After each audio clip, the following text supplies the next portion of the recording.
이것이 이제 허영의 한 가지 면에서 세상적인 허영. 이거는 뭐 꼭 설교 시간에 말할 필요는 없을지도 모릅니다. 여러분들이 현실적으로 다 경험하고 느끼지만 두 번째 이 영역은 진짜 우리 교회에서 해야 될 얘기죠. 두 번째 뭐냐면 종교적 허영입니다. 종교적인 허영.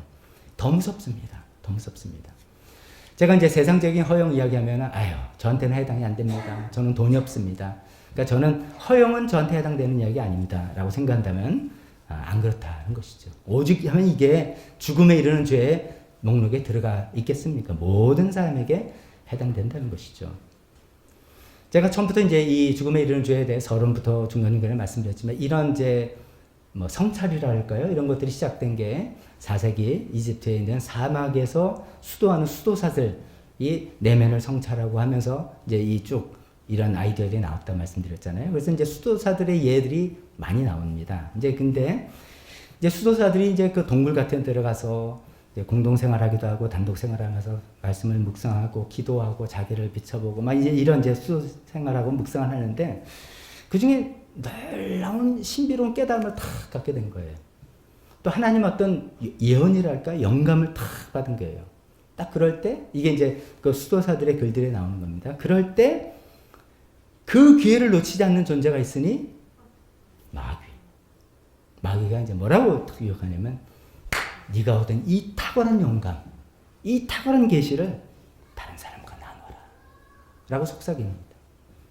이런 마귀의 유혹에 대해서 이제 딱 갈라지는 거죠. 정말 겸손한 수도자와 그렇지 않은 수도가 갈라지는데 그 분기점이 허영이라고 하는 것이죠. 무슨 말이냐면 전자, 진짜 겸손한 수도자는 자기가 영적인 깨달음을 갖고 어떤 신비한 하나님을 경험한 그 자체가 기뻐하는 거예요. 그래서 내가 그 자체로 만족하는 것인데 여기서 허영기가 조금 들어가면은 맞아. 사람들한테 들려줘야 돼. 그래서 들려주는 것 자체를 끝나는 게 아니라 그래서 내가 주목을 받고 야 당신 그런 걸 깨달았어요? 인정을 받고 당신 좀 이렇게 해서 추종자가 생기고 하는 것들을 상상하면서 기뻐하는 그런 사람이라는 것이죠. 이게 정확히 4세기인지 5세기인지는 모릅니다. 근데 이제 오래전부터 이 허영심이 우리 마음속에 특히 신앙생활과 종교생활 안에 얼마나 무섭게 틈타고 오는지를 간파하고 이야기한 것입니다.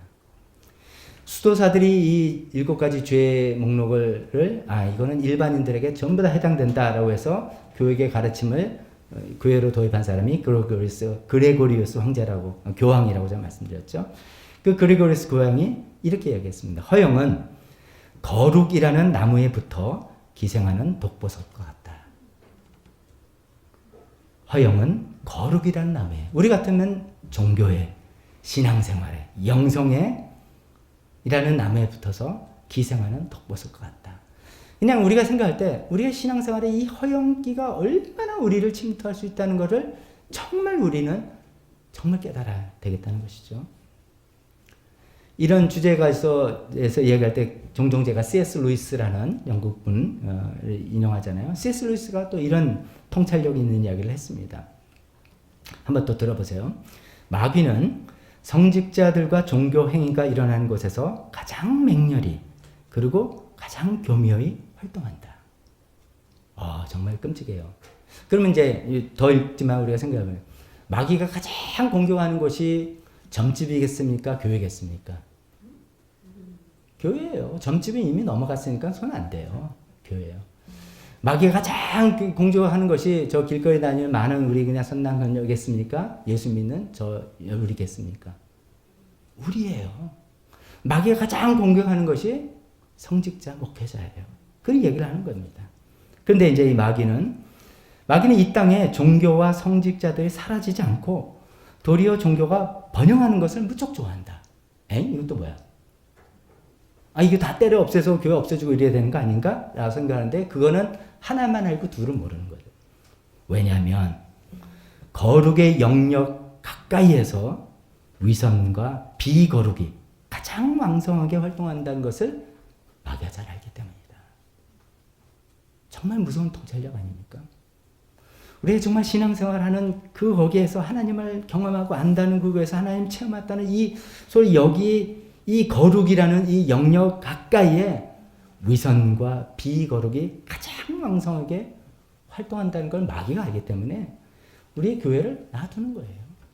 더 오히려 뭐 교회는 많이 세우는 거고 막 사람들 많이 모이게 하고 여기서 막 무슨 일들이 일어나게 그냥 마귀가 적극적으로 막지 않는다는 그런 무서운 이야기입니다. 그럼 어떤 위선과 어떤 비거룩이 왕성하게 활동하느냐? 그 얘기가 예수님의 말씀입니다.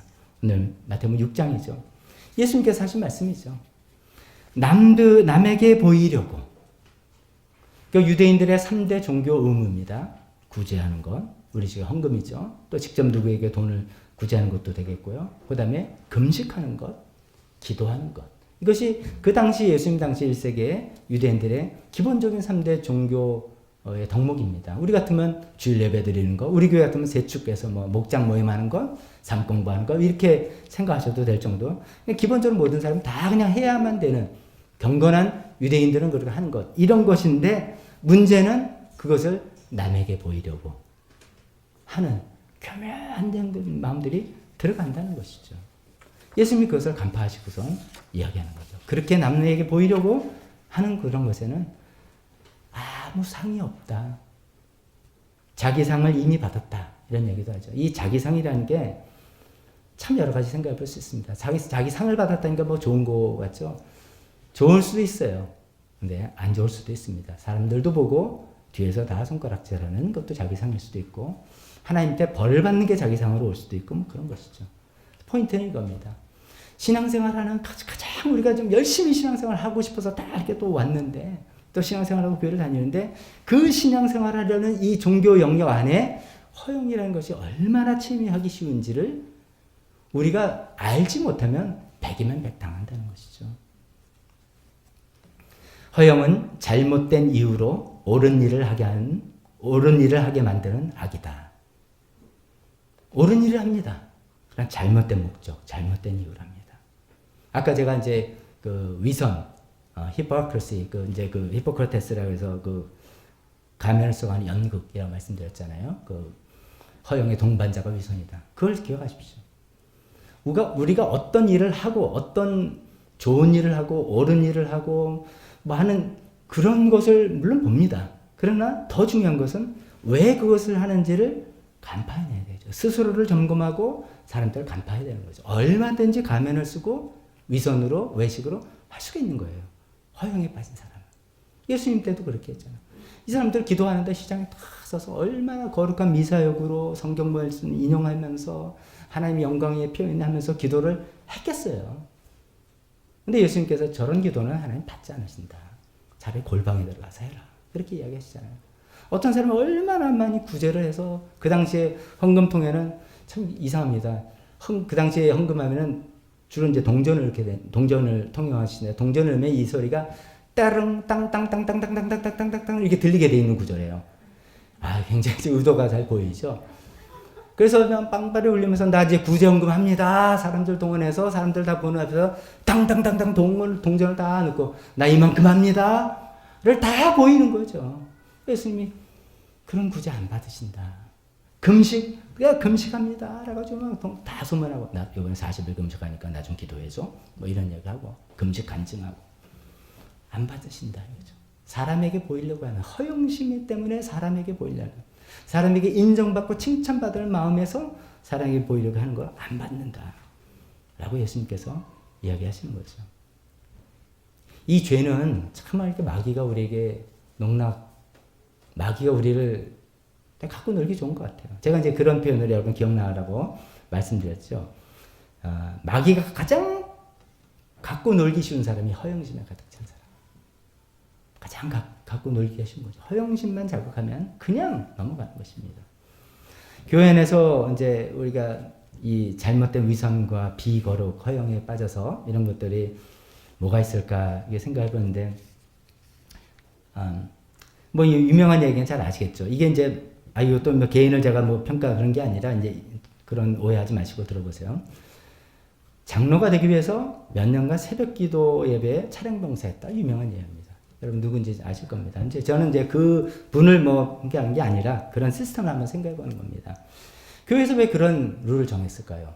장로의 후보가 되려면 뭐 예를 들어 2년 동안, 3년 동안 차량 봉사 해야 되는데 그것도 새벽 기도, 새벽 예배. 뭐게 좋은 의도입니까? 안 좋은 의도입니까? 좋은 의도입니다.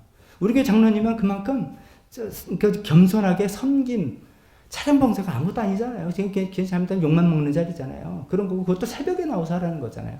그만큼 겸손하고 섬김의 정신이 밴 사람이 우리 교회 장로님이 돼야 된다. 뭐 이런 좋은 취지로 그런 룰을 만들었을 것입니다. 그런데 문제는 그래? 그게 조건이야? 하지 뭐. 2년이야? 하지 뭐. 하는 겁니다. 2년 때우고 장로 되는 겁니다. 그 거룩한 교회 안에 허영이 들어가서 나는 차량 봉사 2년 한 사람이야. 이렇게 사람들에게 소리를 지면서 어떤 역할을 해나갈 수 있는 이 허영심이 들어가는 것이 얼마나 무서워. 교회 안에도 그런 것이 왜 없겠냐 이거죠. 또 한 가지 예를 들어보면 이런 겁니다. 이건 좀 조심스러운데요. 이제 아까 수도사 예 때문에 말씀드립니다. 간증하고 싶어서 안 달란 사람. 우리 교인들은 그런 분 별로 없어요. 제가 막 간증하라고 제가 막 쑤시고 막 해야지 겨우 하는 분들인데 이거는 교회 앞에 예배 시간에 간증을 포함해서 목장 나눔도 다 포함하는 말입니다. 우리의 나눔과 간증 정말로 스스로 조심해야 됩니다.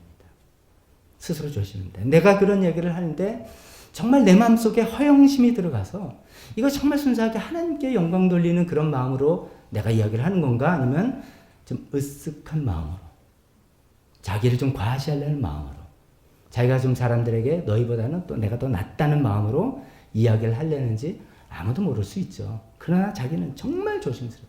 제가 이 말하면은 다음에 누구 간증하라 그러면 그때 목사님 하지 말라 그랬잖냐고 간증자 서기 되게 어려울 것 같아요. 그러니까 목장 모임에서도 나름 썰렁하게 될 것 같은데 조심스러운데 제 취지를 아시죠? 우리 활발히 나눠야 됩니다. 그러나 우리 마음을 계속해서 살펴봐야 됩니다. 우리 속마음을.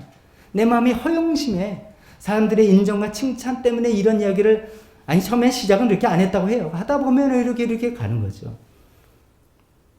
나 자신을 분별해야 되고 또 그런 얘기를 하는 사람을 분별해야 됩니다. 서로서로 분별해야 됩니다. 부추겨주면 또 안 됩니다. 부추겨줘서는 안 됩니다. 제가 이제 몇 년쯤 됐나요? 하면서 소감문 발표 시간들이 있었잖아요. 그때 이중원 집사님 너무나 소감문을 좀 은혜대가 잘 써서 발표를 좀 해달라 부탁하면서 특별히 제가 부탁을 했습니다. 이번 소감문 간증의 주어는 전부 다 하나님으로 해주십시오. 제가 이렇게 하지 말고 주어는 전부 다 하나님으로 해주십시오. 제가 의도적으로 취지를 설명드리면서 부탁을 했습니다. 그래서 너무나 그렇게 잘 해주셨습니다. 우리 그렇게 노력해보는 겁니다. 노력해보는 겁니다. 하나님이 이렇게 하셨고 하나님 날 깨달으셨고 우리 주어는 하나님이어야 돼. 나는 숨기고 말은 하나님이 해도 내가 드러나고 싶어서 하는 거 우리 또 보면 다 알죠. 그것도 분별을 해야 되고 분별하는 계속 이렇게 잘했다 하지 마시고 이제 그때 썰렁하면 왜 썰렁하지? 주어가 나라서 그런가? 이렇게 좀 깨닫게 하는 게 서로를 위해 주는 것이죠. 우리 신앙생활에 허영심이 들어가서는 절대로 안 될 것 같습니다. 그러면 우리 영혼이 망치는 겁니다. 제가 이제 목회를 하면서 제 딜레마 중에 하나가 이겁니다. 인정을 잘 안 해주면 섭섭해하고 시험 들고 그렇다고 인정을 너무 해주다면 그 영혼을 망칠 것 같고 정말 힘듭니다. 제가 양쪽 소리 다 많이 듣습니다. 너무 인정을 안 해준다. 근데 서로 저는 기본이 그렇습니다. 제 믿음입니다. 제일 끝에 제가 말씀드리죠. 우리가 붙들어야 될 믿음. 주님이 하시면 됐지. 그거 해야 되는 거예요. 주님이 하시면 됐지. 사람들이 몰라주는 거 내가 주님께 한 것이지 사람에게 인정받으려 했나? 그게 다스려지지 않으면 그건 넘어가는 겁니다. 근데 이제 적절하게 우리 어떤 때는 수고하셨다 박수도 하고 해야 됩니다. 근데 이제 저도 잘 모르겠어요. 이게 이렇게 가면은 시험 들고 이렇게 가면 망치고 차라리 안 하는 게 낫지 않나? 지금 모르겠어요. 제가 어떤 때는 잘 못해요. 제가 잘 못한다 이렇게 이해해 주세요. 내가 모른다가 아니라 알면서도 그런 마음 때문에 혹시나 칭찬하고 이러다 보면 저도요 칭찬받으면 목사들을 가장 유혹하는 방법 제가 알려드릴까요? 예배 끝나고 목사님 너무 설교 은혜 받았어요. 이겁니다. 근데 이제 실제로 은혜 받았으면 그걸 얘기해야 되는데 이제 생뚱맞게 그냥 아무 맥락이 없어. 뭐를 은혜 받으셨니? 그래서 뭐가 변했니? 뭐가 바뀌었니? 그게 아니에요. 그거 없어. 그냥 뭐 은혜 받았어요. 그러면 제가 초창기에 좀 속았어요. 야, 내가 이렇게 말씀의 은사가 있구나. 야, 힘이 난다. 막 했는데 저도 이제 목회 짬밥이 20년, 담임 목회 20년 넘어가다 보니까 이렇게 마음이 올라가다가 에이 저를 격려해 주려면 말씀하세요. 괜찮은데 구체적으로 뭐가 그리고 삶으로 바뀐 것을 보여주는 게 저한테 가장 큰 기쁨입니다. 저한테 말씀 안 하셔도 돼요. 삶으로 바뀐 것을 나중에 들면 가장 기쁨입니다. 그러니까 제가 이 말씀 드리는 거는 목회자가 사실 허영기가 들어가기 제일 취약한 직업군이에요. 또 하나의 직업군은 연예인. 사람들 앞에 계속 쓰는 사람들이요. 연예인을 비롯한 여러 직종의 사람들. 근데도 이게 얼마나 힘든 거냐 이거예요. 그래서 칭찬도 이게 참 어려워요. 칭찬은 고래도 춤추게 한다. 칭찬을 많이 하자라고 하는데 칭찬을 너무 많이 하다 보면 칭찬 듣는 사람이 어떻게 되면 처음엔 제가 이렇게 손살을 치요. 그러다가 계속 익숙하다 보면 그렇지 이렇게 되다가 칭찬을 누가 안 해주면 저 사람 마음이 변했네. 뭐 그래? 그러다가 아니 날 몰라보네.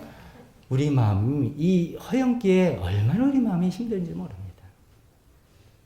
그 칭찬도 적절하게 해야 되는데 그것도 좀 몰라요. 이 참 어려워요. 진짜 어렵네요. 그죠? 우리가 인정과 칭찬이 없이는 우리가 다 못 사는 다 그게 필요한 사람인데 인정과 칭찬을 과도하게 하다면 그 영혼을 망칠 수도 있고 나도 그걸 기대하다면 나 자신이 허영에 망치는 이 무시무시한 허영이라는 것입니다. 특히 종교적인 허영 이런 것입니다. 저는 우리 성도님들이 이렇게 살아가시면 좋겠습니다. 교회에 헌신적으로 일해서 교회를 많이 하는 그런 분들이 되는 거 두 번째입니다.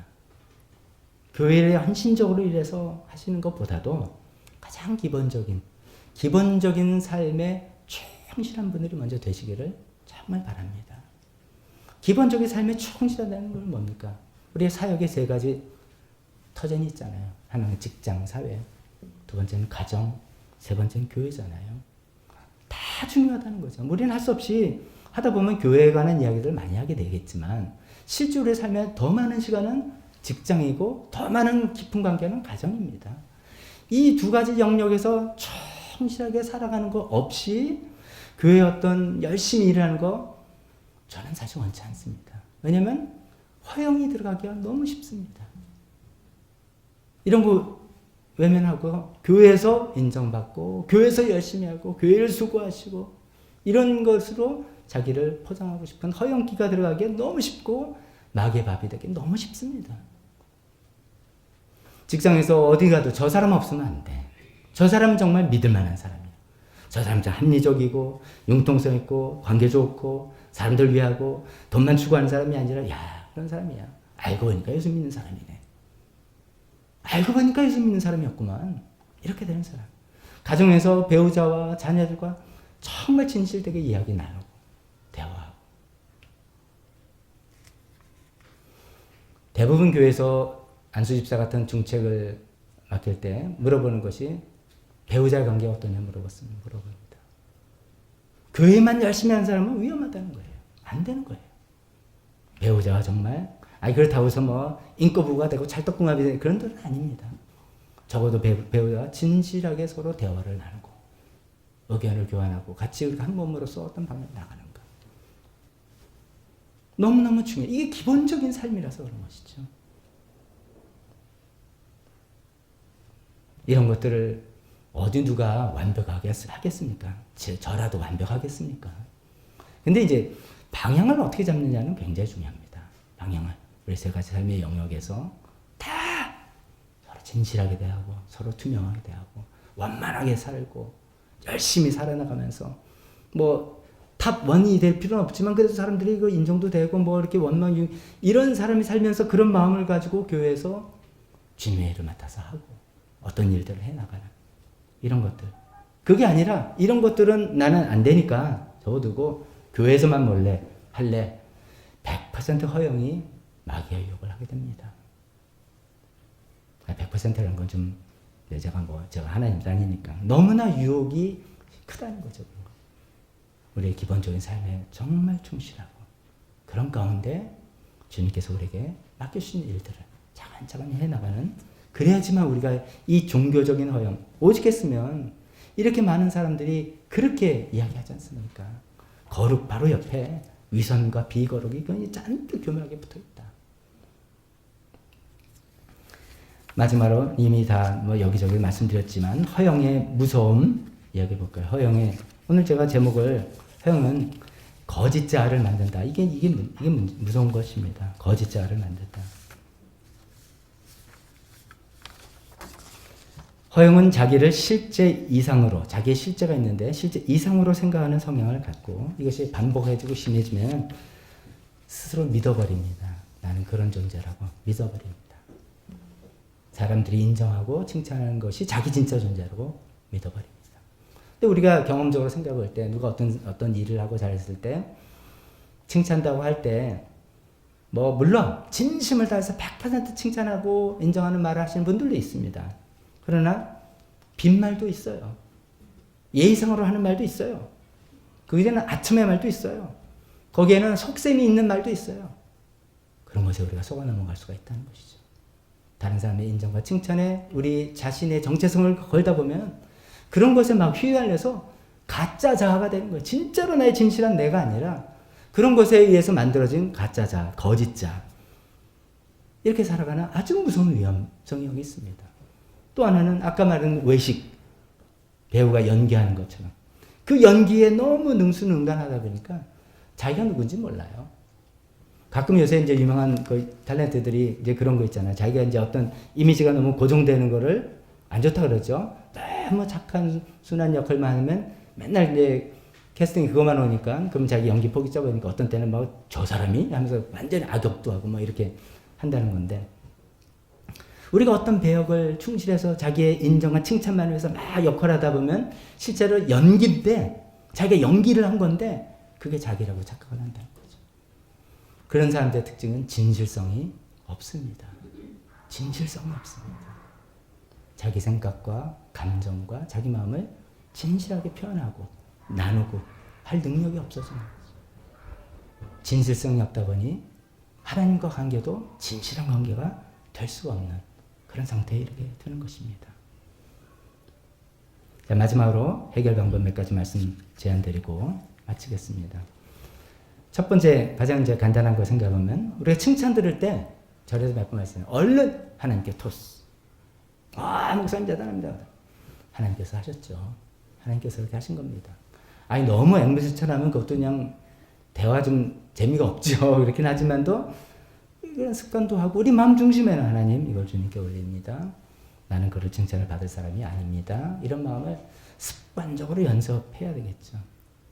누가복음 6장 26절 개역개정 성경을 읽으면 예수님이 참 희한하게 이런 말씀하셨어요. 모든 사람이 너희를 칭찬하면 화가 있도다. 그들의 조상들이 거짓 선지자들에게 이와 같이 하였느니라. 거짓 선지자한테 다 칭찬을 해서 그 사람 망하게 하고 자기 나라 망하게 하는 거죠. 많은 칭찬을 듣는 게 나한테 유익이 아니다. 칭찬 받을 때 얼른 하나님께 토스. 하나님 하셨다. 어느 습관으로 하면서 생각을 바꾸는 거예요. 맞아, 진짜야. 진짜 하나님 하셨어. 나 이 정도면 대단하지. 이런 생각을 자꾸만 내려놓는 것이죠. 두 번째 또 이런 제안을 해봅니다. 만약에 허영, 내가 인정 욕구가 너무 강하고 칭찬받는 거 이것에 내가 막 목매고 그런 것이 내가 좀 약점이다 생각하면 나서지 않으려고 애를 써야 된다는 것입니다. 그래서 예수님께서 오늘 뭐라고 하시냐면 기도할 때도 사람들 다 보는 데서 기도하지 말고 어디 가서 골방에 가서 기도하라. 사람들의 주의가 없는 곳에 있을 수 있는 훈련을 자꾸만 하는 것이죠. 아무도 안 보는데 제가 이제 준비한 자료 중에 이런 게 있어요. 어떤 수도사가 이제 공동 수도를 하다가 이제 수도사들이 정기적으로 금식을 하죠.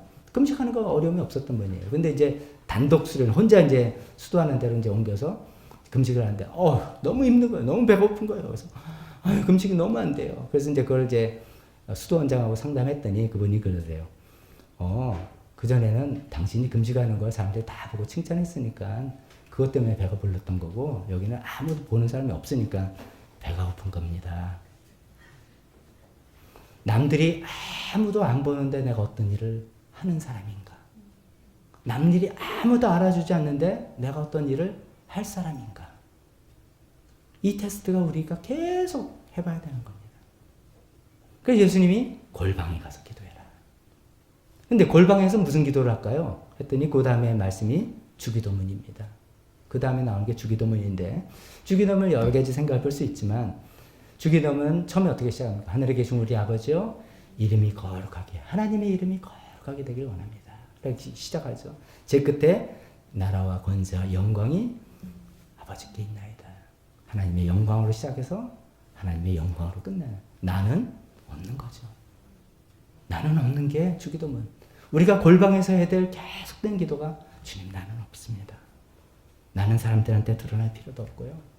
이 말씀이 내가 사업하지 말라는 소리 그런 거 아닙니다. 공부해서 1등 해가지고 공부 그러지 말라 그럴 뜻 아니고 자꾸 우리 마음속에 있는 허영심 이런 걸 자꾸만 죽이려고 했어. 나는 골방에 들어가겠다. 이것이 좀 취약한 분들이 있어요. 타고나고 그런 분들도 있고 성향이 이런 분들이 있습니다. 그렇다면 어떻게 하면 사람들 앞에 나서지 않고 나는 골방에 있으리라 이렇게 생각해서 자기 스스로를 보호하려는 그런 훈련들이 필요하죠.